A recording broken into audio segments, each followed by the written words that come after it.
Are you able to make ends meet? Huh? Are you able to afford the most basic necessities? Barely. Individuals living in the first world country have the best opportunity to improve their financial situation. So in this video, I'll share with you the 11 steps one must take in order to escape poverty. If you want to go from barely getting by to a life of abundance, make sure you watch this video till the end. The first step that will put the other steps in motion is to change your mindset and beliefs about money. The problem with people getting out of poverty is how they perceive money. Money is the root of all evil. Well, actually, the real Bible verse is, "For the love of money is the root of all kinds of evil." And actually, the Bible also says working on a Saturday is punishable by death. Jesus Christ. Rich people are greedy, assholes, and corrupt, characteristics suitable for any income class. I'm not good with money. Well, people aren't born good with money. It's something you need to learn. Wow, what a nice car. He must have a lot of money. How do I do it? I'm in debt up to my eyeballs. And my favorite one, the government will take care of me when I get older. Abandon the poverty mindset, the scarcity mindset, the survival mindset, the victim mindset, the consumer mindset, and the fear mindset, and adopt the rich mindset, the abundance mindset, the growth mindset, the victor mindset, the investor mindset, and the risk-taking mindset. Changing how you feel about money and the rich won't happen overnight. You need to recognize and challenge these negative beliefs so you can get the law of attraction to work for you. The next step and ongoing step to get out of poverty is to learn financial literacy. Financial literacy is the ability to understand and use financial skills to make informed decisions about money. A strong foundation of financial literacy is the key to getting out of poverty and staying out. Don't believe me? There's many stories of jackpot lottery winners who end up going broke, and many professional athletes and celebrities who have the same fate. Like Michael Jackson, who was over $500 million in debt at the time of his death, or Mike Tyson, who at his peak had a net worth of $300 million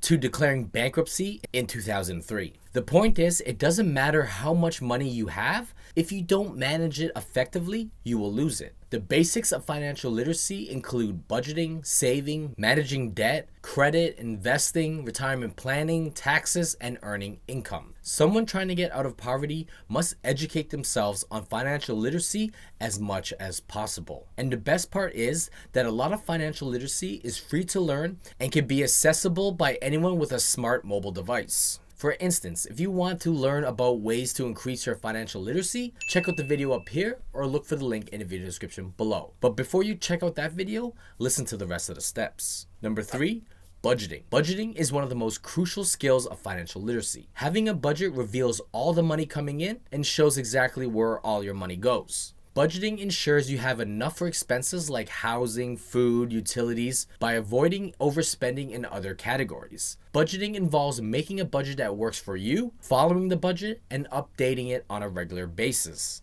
Budgeting also allows you to have more success when trying to achieve financial goals by having a set amount to allocate towards goals. Having a budget is basically a plan for your money. Without one, it's easy to overspend, which may cause you to get into debt instead of growing your wealth. I'm in debt. Huh?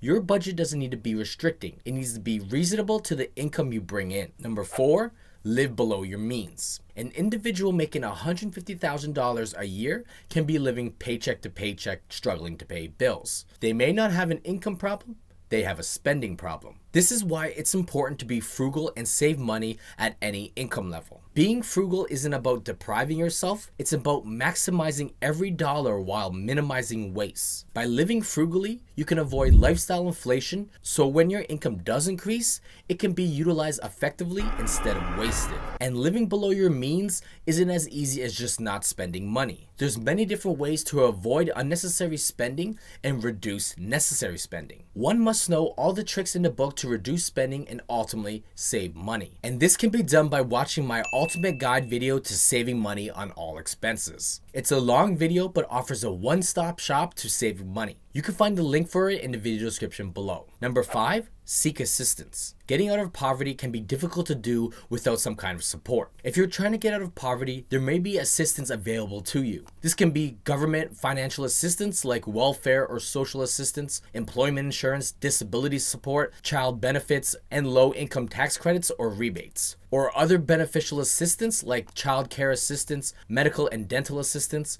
low-income housing assistance, or even education assistance. You may also find local nonprofit or charity groups that are willing to help, like food banks, free clothing and meals, shelters, addiction support, assistance in finding somewhere to live, assistance in finding a job, and credit counseling. Call up your federal, provincial, and municipal government to see what you're eligible for, and with a few Google searches, you may be able to find some nonprofits or other free resources. Number 6, make sacrifices. Escaping the poverty trap may be one of the hardest things to do, especially if that poverty has been carried down from another generation. So in order to get out, there must be some sacrifices. This can be giving up something you enjoy, like going to the bar, smoking, eating out, or hanging out with certain people. This can be giving up possessions and comfort, like trading in your car payment for a cheap beater car, or taking public transit, or moving in with family or a roommate to save on housing costs. Or this can be giving up the extra sleep you get every night or your leisure time. This can even look like giving up time with your family so you can travel for employment,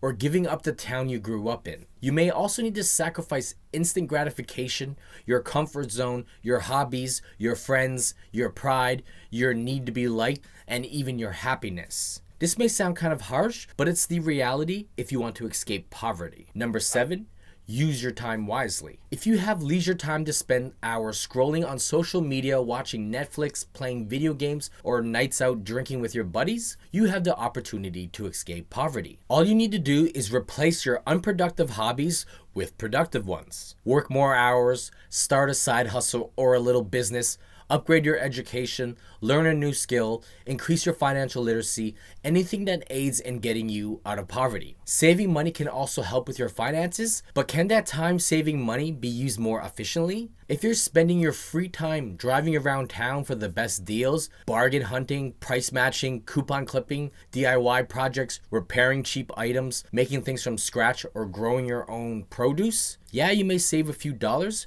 but what if instead you started a little side hustle that made you more money per hour? And also consider the job you have now or other ways you bring in income. To use your time more wisely, you need to earn more dollars per hour, not work more hours for more dollars. Number 8, extend your network. You are the average of the 5 people you spend the most time with.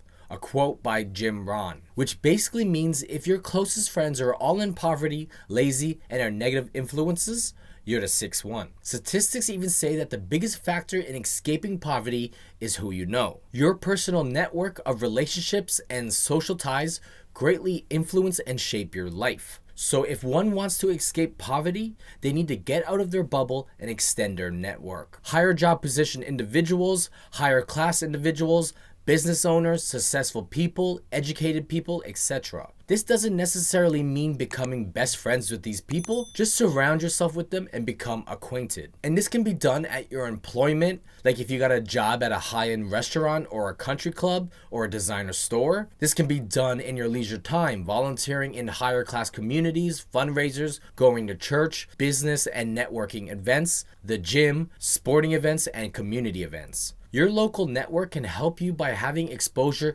to new perspectives and mindsets, knowledge and skills, expanded opportunities including employment, motivation, and inspiration, building social capital, and better resources. It could be as simple as meeting a general contractor at a volunteering event, then them offering you a job as a laborer, then you learning some carpentry skills along the way, and you eventually becoming a carpenter. You start saving more money and master the trade.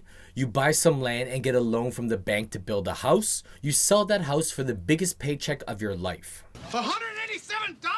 What do your 5 closest friends look like now? Number 9, increase your income. You can do every other step on this list, but you'll never escape poverty if you don't increase your income. Increasing your income will help you afford your basic necessities, reduce your debt, build your savings, and invest. If you already have a job, you can think about getting another part-time job or side hustle. But there's only so much time in a day, so you need to increase your hourly wage. You can do this by asking for a raise, taking on a higher position, or switching employers. You can also try to go back to school to increase your qualifications for a higher paying job, or go to school for a different career path. You can get government loans and grants and even a living allowance for going back to school. And careers in high demand in your area may even be completely tuition free, like nursing, trades, and early childhood education. Getting an education is considered one of the best solutions to getting out of poverty. It's kind of like investing in yourself. The reward?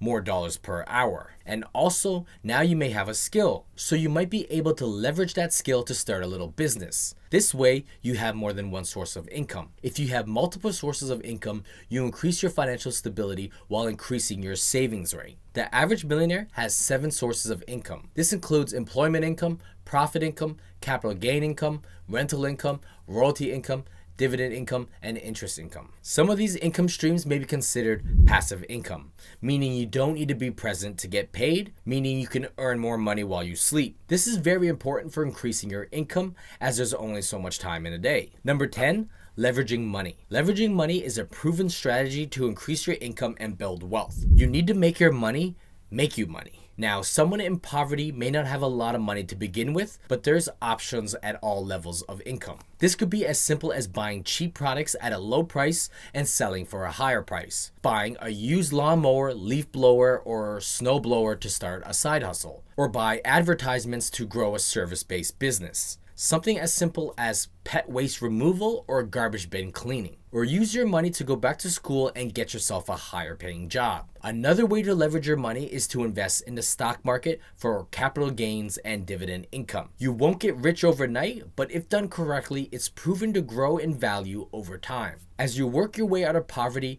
you should consider building your credit along the way. With credit, you leverage other people's money, like buying a home with a mortgage and having it appreciate, or buying rental properties and earning rental income, or getting a loan for starting up a business. So if someone has changed their mindset, improved their financial literacy, follows a budget, lives frugally, seeked assistance, made sacrifices, utilizes their time efficiently, extended their network, increased their income, leveraged money, and still can't get out of poverty, it's time for number 11, relocate. There's many reasons why relocating can help you escape poverty. The main one being job opportunity. If you can't find a job or a job that pays enough, maybe you need to move to a new city or town. That being said, make sure you do your research before moving, and it would be ideal if you already had a job lined up. Another reason may be the cost of living. The cost of living varies from region to region. Maybe you don't have a problem finding work,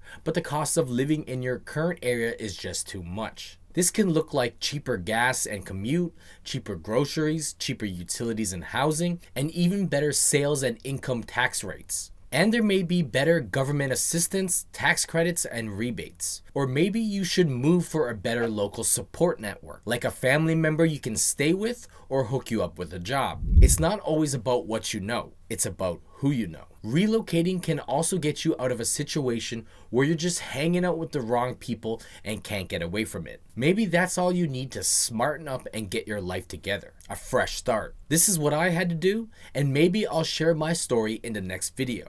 Till then, don't be afraid to make sacrifices and take calculated risk. And also utilize resources and keep educating yourself by watching one of the videos on the right of the screen.